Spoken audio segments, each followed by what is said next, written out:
Hello, I am Paul O'D of Cage Legacy and the MMA Opinion. I am joined on the line today by Jordan O'Neill of Kombat Jiu-Jitsu. Jordan fights champion Karl Riordan for the Cage Legacy light heavyweight title on April 3rd live on pay-per-view. How are you doing today, Jordan? Brilliant. All's good. Very good.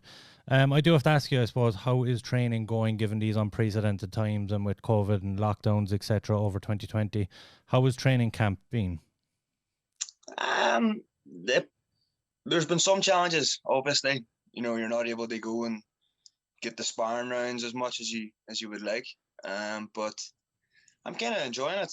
You know, I'm not working, so I'm sort of training twice a day, and Yeah. you know, it's sort of like a professional lifestyle that I'm living now. So it's kind of the lifestyle I've been looking to live anyway. You know what I mean? So I'm looking at the positives out of it, you know, rather than looking at negatives and stuff. But no, it's been going well. I feel fit. I didn't really stop training from my last fight, so I've just kept it ticking over. I feel ready.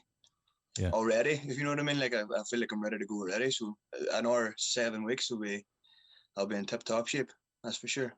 Very good. And I do want to touch on the event itself, of course, Cage Legacy, the aftermath. For I suppose for the future of Irish MMA and the young amateurs and the young pros as well in Irish MMA, what's the importance of this event happening now in Ireland, given that there was no event in 2020?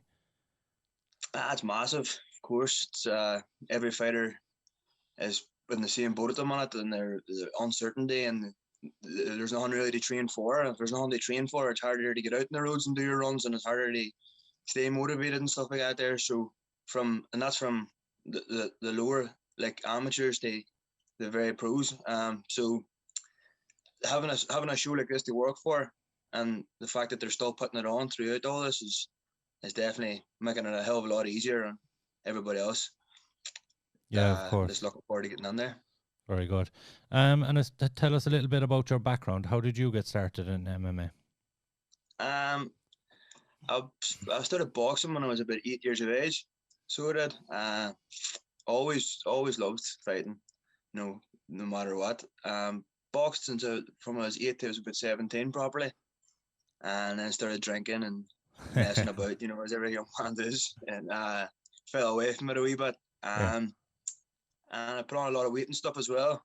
But I wanted to get myself back into shape, and I was tempted to go back down the boxing route again, but I decided maybe try it up something different this time, and I joined the jiu-jitsu gym, Kombat Jiu-Jitsu, and fell in love with jiu-jitsu, and MMA came as a result, obviously, of that as well. So I wanted to get in and challenge myself in a different aspect of fighting. So that's really how I got started. And I started about 2 years ago. I started jiu-jitsu. Started my MMA career, and I would have 4 fights in basically 1 year because of COVID and stuff. Like last year, I didn't get much case time at all. But so I've been on the ball, keeping it going, active as I can be. So yeah, you did mention, of course, there about not getting much cage time last year, but you were one of the few in a position that got a few fights last year and one of the more active amateurs in 2020. Do you believe that this activity stands to you going into this bout? The fact that I suppose you did have kind of 2 competitive matches, and most recently, of course, your win over Dennis Perry at Clan Wars. Yes, 100%. Of course, the more you're in there, the more the less chance you're going to have having ring rust and stuff like that there. And, you know, the more experience you get in that cage, the more it's going to benefit you down the line. Although coming back, my last fight I was very, very heavy going in, and it was only a 4-week camp. I had no excuses, but I don't know, only had 4 weeks to get myself down a hell of a lot of weight. Yeah. I was more focused on getting the weight off than I was in the actual fight. And I was supposed to fight, actually. I was actually supposed to fight Karl. For that fight, I was training for Karl. And I got myself down to the weight, and then shit happened, and the fight didn't go ahead, but I had to go up to heavyweight then, which really, I think it took away from my style of fighting a lot, being a lot heavier, and I wasn't really that well impressed with the last performance. You know, I'm a hell of a lot better fighter than that there, even though I got the one, and I'm a hell of a lot better fighter than I performed the last fight. So I'm looking forward to getting in there on the April 3rd against Karl. It's going to be a really good scrap because we're both sort of similar styles, and I think we're going to let the hands go, and it's going to be good. Very good. And this is, of course, your first appearance in Cage Legacy. Are you excited to get in there and perform in front of a new crowd and the Cage Legacy fans? And what does it mean to be on pay-per-view as well, the fact that all your friends and family can watch from home? Oh, of course, brilliant. But I'm looking forward to fighting down south. Definitely, it'll be a different vibe, I think, and it'll be good. I'm just a wee bit gutted that the fans can't go down. You know, the crowd can't go down. If we get a crowd of my mates and stuff up around here to come down to Dublin for the night, it'd be some crack like, and they'd take a roof off the place, that's for sure. But no, it is good that they've got the pay-per-view and everybody can still watch and support and support the shows as well. You know, everybody needs to buy the pay-per-view and keep the shows going 100%. Of course. And we do have to touch on your opponent, Karl. Of course, he's the defending champion in this one. Have you been impressed by Karl's run, and what are you expecting from him in this bout?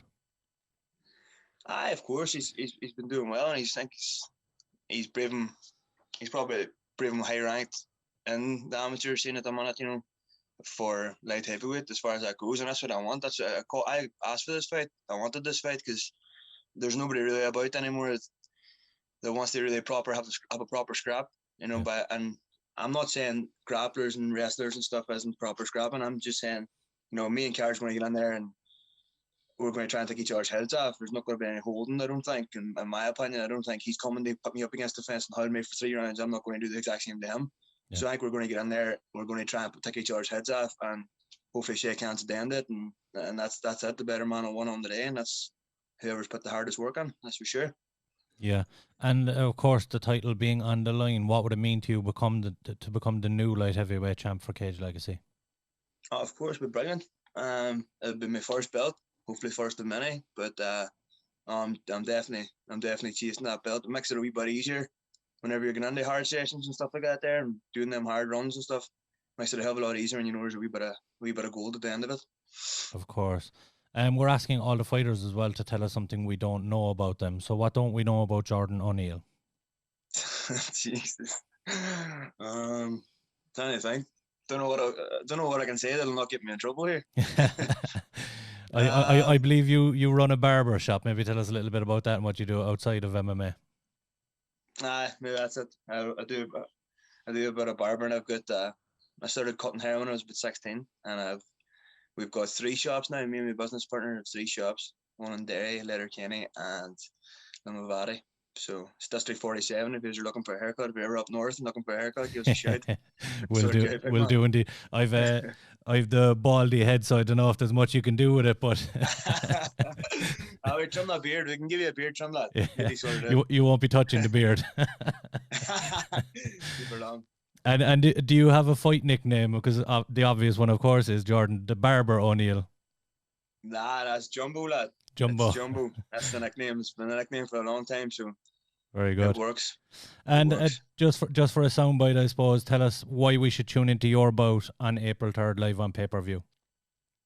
It's going to be a scrap. It's going to be a hell for a scrap. We're both coming to put each other away, and that's for sure. And we're both proving, you know, our striking's at a really decent level at this stage of their careers. So I think he's going to come with a lot of things that I have to work, you know, try and work out, and I'm going to make it hard for him on there as well. So it'll be good to see. It'll be good to see who comes out on top on the day. Very good. And before we let you go, of course, we have to give a nod to your socials account. So where can we find you on social media? And is there any shout outs you would like to do pre-fight? You get my Instagram's Jordan O'Neill 96. You can keep an eye on what I've been doing, training wise and stuff there. Sponsors, shout out to Biopunk.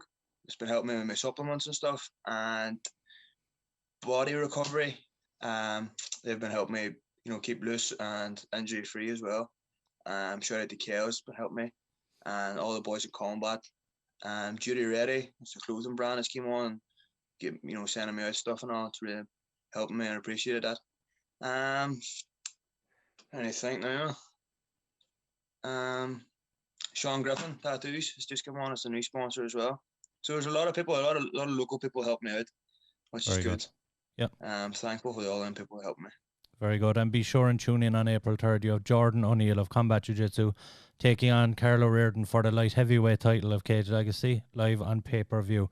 Thank you very much for coming on today, Jordan. Sorry, boss. Thank you very much. Thank you.